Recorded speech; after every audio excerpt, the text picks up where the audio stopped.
जय श्री हरि, जय श्री राधे। आज मैले हजुरहरूका समक्षमा अति पावन ऋषि पञ्चमीको व्रतकथा लिएर उपस्थित भएको छु। जुन व्रतकथा श्रवणले मात्र पनि हाम्रा सारा पापहरू नाश भएर जान्छ भनेर भगवान श्री कृष्णजीले महाराज युधिष्ठिरजीलाई बताउनु भएको छ। यदि यो व्रत हामीले लिन सके हामीलाई धन, कीर्ति, सुख, सुन्दरता, सन्तान सुख मिल्दै जान्छ भनेर भनिएको छ। यसै कथामा, यसै महात्म्यमा उल्लेख गरिएको छ। सर्व सम्पत् प्रदम चैव नारीणां पापनाशनम् धनं यशञ्च स्वर्गञ्च पुत्रानपि युधिष्ठिरः भनिन्छ। यस व्रत गर्नाले अवश्य पनि नारीहरूमा चाहिँ नछुने हुँदाखेरि झुकिएर गरेका सम्पूर्ण छुत अछुत पाप कर्महरू नाश भएर जान्छ भनेर भनिन्छ। यदि कारणवश हामीले व्रत लिन सकिएन भने पनि हामीले यस व्रतकथालाई पढ्न सके अथवा व्रतकथालाई धेरैभन्दा धेरै श्रवण गर्न सके, सुन्न सके, हाम्रा सारा पापहरू नाश भएर जान्छ। हामीलाई चाहिँ अवश्य पनि राम्रो हुन्छ, जीवन सफल हुन्छ, स्वर्ग प्राप्ति हुन्छ भनेर भनिएको छ। भगवान श्रीकृष्णजीले महाराज युधिष्ठिरजीलाई यी कुराहरू बताउनु भएको छ। त्यसैले अवश्य पनि हजुरहरूले पुरा यस कथालाई श्रवण गर्ने प्रयास गर्नुहोला। आदरणीय भक्त एवं सज्जनवृन्दहरू, यस कथालाई अन्तिमसम्म पुरा श्रवण गर्न सक्नुभयो भने व्रतमा गर्ने नगर्ने केही नियम र विधिहरू पनि पुरा हजुरहरूले जान्नु नै हुनेछ। अवश्य अन्तिमसम्म सुन्ने प्रयास गर्नुहोला। आउनुहोस् अब लागौँ व्रतकथा श्रवण गर्नतर्फ। अघि कुनै समयमा नैमिषारण्य क्षेत्रमा बस्दा त्यहाँका 88,000 ऋषिहरूलाई सम्बोधन गर्दै सुतजीले भन्नुभयो, हे ऋषिश्वर हो, कुनै समयमा युधिष्ठिरजीले धार्मिक कथाहरू सुन्न खोज्दा उहाँलाई भगवान श्रीकृष्णजीले बताउनु भएको जुन उत्तम भन्दा उत्तम कथा छ त्यो म तपाईँहरूलाई भन्दछु, सुनाउँदछु, ध्यानपूर्वक सुन्नुहोस्। अगाडि युधिष्ठिरजीले भन्नुभयो, हे देवताका पनि देवता, हे अधिपति, व्रतका बारेमा मैले धेरै कथाहरू सुनिसकेँ, तैपनि मलाई चित्त बुझेको छैन। अब म सबै पापहरूलाई नाश गर्न सफल हुने र सामर्थ्य राख्ने भएको कुनै पनि उत्तम व्रतकथा सुन्न चाहन्छु भन्दा भगवान श्रीकृष्णजीले अगाडि गएर भन्नुहुन्छ, हे राजेन्द्र, अब म एक महत्त्वपूर्ण कथा तपाईँलाई सुनाउँछु, सुन्नुहोस्। एउटा ऋषि नाम गरिएको पञ्चमी छ। जुन ऋषि पञ्चमीको व्रत गर्नाले हरेक नारीहरू सारा पापबाट छुट्दछन्। युधिष्ठिरजीले सोध्नुभयो, हे श्रीकृष्णजी, त्यो कस्तो पञ्चमी हो, कसरी त्यसको नाम ऋषि पञ्चमी भयो? त्यसको व्रत गर्नाले नारीहरू कुन पापबाट छुट्दछन्? हे केशव, पाप पनि त धेरै प्रकारका हुन्छन् नि। हे कृष्ण, त्यस व्रतले कुन पापबाट मुक्त भइन्छ? तब श्रीकृष्णजीले भन्नुभयो, जो नारी रजोवती भएर नियमपूर्वक दुःखले रहँदा पनि नजानेर वा जानी जानी घरमा काम गर्दै जाँदा भाँडाकुँडाहरू छुन्छन् भने ठुलो पाप लाग्न जान्छ। त्यसैले चारै वर्णका नारीहरूले सावधान रहनु पर्दछ यस्तो अवस्थामा, र चारै वर्णका नारीहरूले सावधान रहेर यो समयमा सफा सुग्घरमा ध्यान दिनु पर्दछ। हे महाराज, कुन कारणले नारीहरूमा यो अवस्था आयो त? त्यो पनि म तपाईँलाई भन्दछु, सुन्नुहोस्। उहिले कुनै समयमा इन्द्रले वृत्रासुरलाई मारेर ब्रह्म हत्या पाएका थिए। त्यो ब्रह्म हत्याले इन्द्रलाई असाध्यै पिरेका कारणले गर्दा त्यो ब्रह्म हत्या अब म कहाँ बाँडौँ, कहाँ राखौँ भनेर चाहिँ इन्द्रलाई साह्रै चिन्ता भयो। इन्द्रले अन्तिममा गएर त्यो ब्रह्म हत्यालाई 4 ठाउँमा विभाजन गरिदिए। कहाँ कहाँ भन्दा पहिलो भाग आगोको पहिलो बलेको ज्वालामा उनले त्यहाँ बाँडिदिए। दोस्रो, पहिलो बाढी आएको खोला अथवा नदीमा त्यहाँ बाँडिदिए। तेस्रो, पहाडमा बाँडिदिए। चौथो, नारीहरूको मासिक रगतमा बाँडिदिए। यसै कारण हे राजन, चारै वर्णका नारीहरूले पटकै पछि रजोवती हुँदा ख्याल पुर्याउनु पर्दछ, सावधान रहनु पर्दछ। त्यस दिनमा जानेर होस् वा नजानेर छुत अछुतबाट अवश्य पनि अथवा जानेर अथवा नजानेर कहीँ आफूले छोइहाल्यो नछुने ठाउँमा यताउता भने अवश्य पनि पाप लाग्दछ। त्यसैले पापको नाशका लागि यो ऋषि पञ्चमीको व्रत अवश्य पनि हरेक नारीहरूले बस्नु पर्दछ। यो व्रत सारा पापलाई सखाप पार्ने, सम्पूर्ण उपद्रवलाई नाश गर्नेवाला छ। त्यसैले चारै वर्णका स्त्रीहरूले यो व्रत यत्नपूर्वक गर्ने प्रयास गरून्। फेरि श्रीकृष्णजीले अगाडि गएर भन्नुहुन्छ, हे राजन, अब म यस विषयमा अर्को पनि एकदमै रोचक कथा भन्दछु, जुन कथा सबैले सुन्न र बुझ्न अति आवश्यक रहेको छ। सुन्नुहोस् ध्यानपूर्वक, म अगाडि हजुरलाई एकदमै महत्त्वपूर्ण कथा बताउँदैछु। उहिले सत्ययुगमा विदर्भ देशमा चारै वर्णलाई राम्रोसँग पालना गर्ने सेनजित नामका राजर्षि थिए। तिनका देशमा त्यतिखेर वेद वेदाङ्गमा पारङ्गत भएका कुनै ब्राह्मण बस्दथे। हे राजेन्द्र, उनको नाम सुमित्र थियो। उनी समस्त प्राणीहरूको भलाइमा रत रहिरहन्थे। उनी कृषि वृत्ति अर्थात् खेतीपाती आदिको काम गरेर आफ्नो जहान बाल बच्चा आदिको भरण पोषण गर्ने गर्दथे। उनकी एक पत्नी थिइन्, उनको नाम जयश्री थियो। उनी भोलिभाली सिधी साधी थिइन्। उनी खेतीपातीका काममै लागिरहन्थिन्। यस्तै कामको चटारोमा एक दिन आफू नछुने भएको उनले देखिन्। तर पनि आफू पर सरेको अवस्थामा पनि उनले त्यस बेलामा ख्याल पुर्याइनन्। आफूले घरको काम गर्दै भइन्। हे राजन, नछुने अवस्थामा उनले घरको भाँडाकुँडा छुँदी भइन्। केही वर्ष बितेपछि ती पतिव्रता स्त्रीको मृत्यु भयो। उनका पति ब्राह्मण पनि केही वर्षपछि बिते। दुवैको मृत्यु भएपछि ती पति पत्नी आफ्ना कर्मका अधीनमा हुन पुगे। ती जयश्री ब्राह्मणी ऋतुकालको छुवाछुतको दोषले आफ्नै घरमा कुकुर्नीको जन्ममा प्राप्त भइन्। सुमित्र ब्राह्मण पनि दुर्गतिमा प्राप्त भए। जयश्री आफ्नी पत्नीको छुवाछुतले गर्दा ऊ पनि आफ्नै घरमा गोरु भएर जन्म लिन पुगे। सुमित्रको घरमा धर्म जान्नेवाला, अतिथिहरूको पूजा सेवा गर्नेवाला सुमति नामका एक उनका छोरा थिए। मृत्यु पश्चात उनी पनि आफ्ना पिताका लागि, माताका लागि विभिन्न कार्यहरू गरिरहन्थे। ती सुमति जो चाहिँ छोरा थिए। हे राजन, सुमतिका दुवै बाबुआमा नछुने बेलामा गरेका छुवाछुतका दोषले, छुत अछुतका दोषले दुवै पशु योनिमा आए। पशु योनि पाएपछि पूर्वजन्मको स्मरण भने उनीहरूमा रहिरहेको थियो। उनीहरू जान्दथे कि पूर्वजन्ममा हामी के थियौँ भनेर। पूर्वजन्मको पाप सम्झी सम्झी उनीहरू बाँच्न लागे। जयश्री कुकुर्नी भएर पनि जुठो खाएर रहन लागिन्, पूर्वजन्मको पाप सम्झिँदै। सुमतिका बाबु सुमित्र पनि जोत्ने गोरु भए। यस्तै प्रकारले बस्दै गर्दा केही समय बितेपछि आफ्नो पिताको 31 श्राद्ध आयो।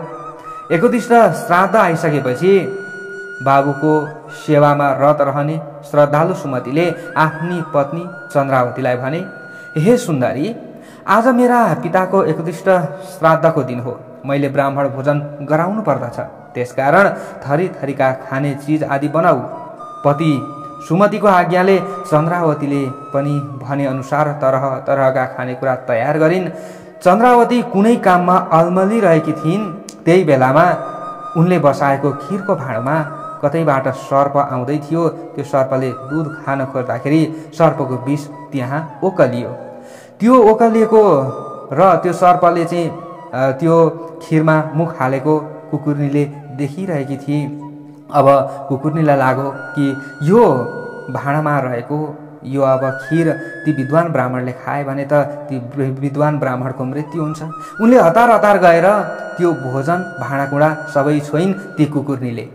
उता ब्राह्मण पत्नी चन्द्रावतीले के काम गरिरहेकी थिइन्, कुकुर्नीले भाँडाकुँडा छोएको देखिन्। देख्ने बित्तिकै कुकुर्नीलाई त्यहाँ बलिरहेको अगुल्टो थियो, त्यही अगुल्टोको झटारो हानिन्। अगुल्टाले उनले हिर्काउन लागिन् र फेरि त्यहाँ हतार हतार गरेर अर्को भोजन तयार बनाइन् र बोलाइएका ब्राह्मणलाई भोजन आदि खुवाइन्, सन्तुष्ट बनाइन् र सबै कर्म सकिसकेपछि दैलामा रहेकी कुकुर्नीलाई चन्द्रावतीले सकेसम्म गाली गर्न लागिन्। झुठो सम्म पनि खान दिइनन् उनले बिचरी कुकुर्नीको। त्यो दिन उपवास नै भयो। तब रात परेपछि हे राजन, भोकाएकी कुकुर्नी आकुल व्याकुल भइन्। आफ्नो लोग्ने गोरु भएको ठाउँमा गएर यसो भन्न लागिन्, हे नाथ, आज म भोकै छु। मलाई जुठो समेत खान दिइन मेरी बुहारीले। एक छाक एक गाँस पनि खान दिइन। मलाई भोकले असाध्यै सताइरहेको छ। अरू दिन त छोराले मलाई टपरीमा भए पनि चाट्नसम्म भए पनि दिन्थ्यो। आज त उसले पनि मलाई अलिकति पनि जुठो समेत पनि खान दिएन। आज खिरको भाँडामा सर्पको विष परेको मैले देखेँ। खान बोलाइएका विद्वान ब्राह्मणले त्यो खिर खाए भने मर्लान् भन्ने ठानेर सोचेर मैले खिर छोइदिएँ गएर। त्यही रिसले बुहारीले मलाई बेसरी हिर्काई। त्यो पिटाइले मेरो जिउ दुखेको छ, कम्मर पनि भाँचियो। अब म के गरौँ? तब गुरुले भन्न लागे, हे कल्याणी, त्यो सब हाम्रो पाप कर्मको कारण हो। के गर्नु?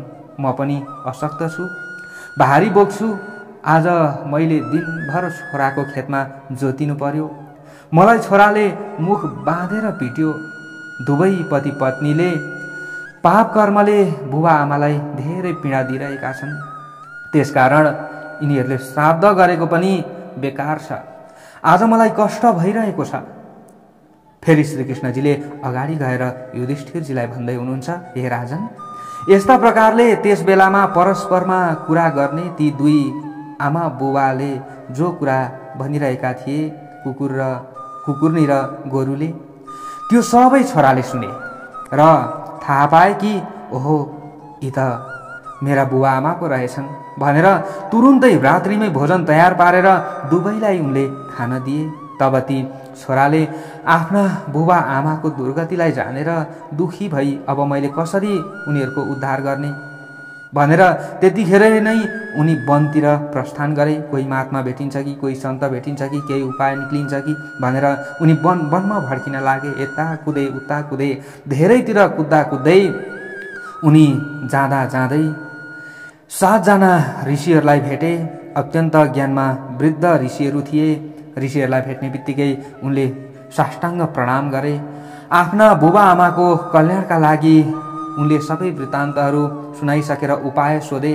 तब ऋषिहरूले ध्यान लगाए र सबै कुरा जानिसकेपछि त्यो ऋषिहरूले भने, हे ब्राह्मण, पहिलो जन्ममा तिम्री आमा नछुने भएको जानी नजानिकन मूर्खतावश घरमा छुवाछुत गर्दी भइन्, छुँदी भइन्।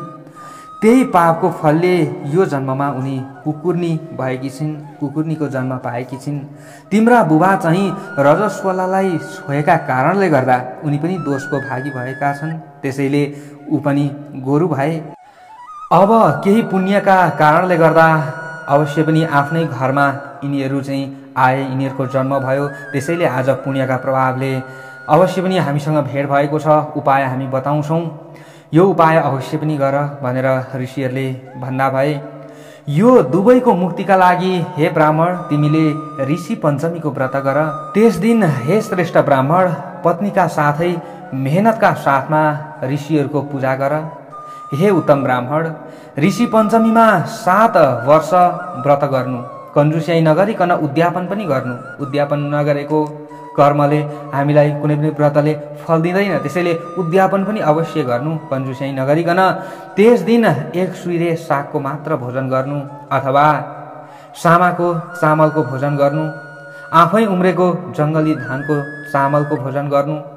कुनै हालतमा पनि खन्जोत गरी उमारिएको फलाइएको अन्न नखानु। व्रतको अघिल्लो दिनमा यति गर्नु र भोलिपल्ट भाद्र महिनाको शुक्ल पक्षको पञ्चमी तिथिमा मध्याह्न समयमा नदी वा तलाउ पोखरी आदिमा गएर सफा पानीमा स्नान गर्नुपर्दछ।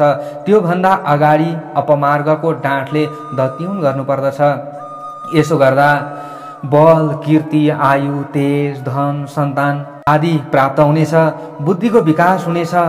दत्युन गरेर दाँत माझ्दा मुखको दुर्गन्ध जाने गरी माझ्नु। त्यसपछि माटो लेपन गरेर अथवा माटोले पनि नुहाउनु। तिल अमलाको पिनाले केश नुहाउनु अनि नयाँ शुद्ध वस्त्र अथवा पुरानै भए पनि धोइ पखाली गरेको शुद्ध वस्त्र पहिरनु र अरुन्धती सहित 7 ऋषिहरूको पूजन गर्नु।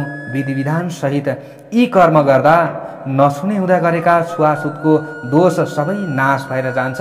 यसमा कुनै पनि संशय छैन भनेर यसरी ऋषिहरूले सुमतिलाई गरेको सबै उपदेश सुनाएर श्रीकृष्ण भगवानले अगाडि गएर भन्नुहुन्छ युधिष्ठिरजीलाई, हे राजन, ऋषिहरूले भनेका पवित्र कुरा सुनेपछि सुमति घर आए र श्रद्धालु भई पत्नीका साथमा यो व्रत गरे। त्यसरी समस्त पाप सखा पार्ने ऋषि पञ्चमीको व्रत गरेर सबै फल आफ्ना बुबा आमालाई दिए। त्यस व्रतका प्रभावले सुमतिका आमा कुकुर्नीको जुनीबाट र बुबा गोरु यानि कि पशु योनि आदिबाट छुटेर मरेपछि दुवै स्वर्ग गए। हे राजन, अझै यस व्रतको प्रभावले के पुण्य प्राप्त हुन्छ त्यो सबै सुन्नुहोस्। ऋषि पञ्चमीको व्रत गर्नाले सम्पूर्ण व्रतहरूको पुण्य मिल्छ, सम्पूर्ण दानको पुण्य मिल्छ। जो नारीहरूले यो व्रत गर्दछन् ती नारीहरूले अवश्यमेव सुख भोग्न पाउँछन् र सुन्दरताले पनि ती नारीहरू युक्त हुन्छन्, सन्तानले भरिपूर्ण हुन्छन्। यस श्लोकमा सुख भोगेर मृत्युपछि उत्तम गति भोग गर्दछन्। हे राजन, व्रतमध्ये अति उत्तम व्रत तपाईलाई बताएँ। हे युधिष्ठिरजी, यो व्रत गर्नाले धन, कीर्ति, स्वर्ग, सन्तान, सब प्रकारका सम्पत्तिहरू, सुखहरू मिल्दछ र नारीहरूको सारा पाप नाश भएर जान्छ। यो कथा पढ्ने अथवा सुन्नेले पनि सबै पापहरू नाश गर्दछन् भनी भगवान श्रीकृष्णजीले महाराज युधिष्ठिरजीलाई बताउनु भएको र व्यासजीले सुतजीलाई बताउनु भएको, सुतजीले नैमिषारण्य क्षेत्रमा शौनक आदि ऋषिहरूलाई सुनाउनु भएको दिव्य कथा आदरणीय भक्त एवं सज्जनवृन्दहरू हजुरहरूका समक्षमा मैले यथामति विस्तार गरेँ, सुनाएँ। कस्तो लाग्यो अवश्य पनि कमेन्ट बक्समा हजुरले लेख्न सक्नुहुनेछ।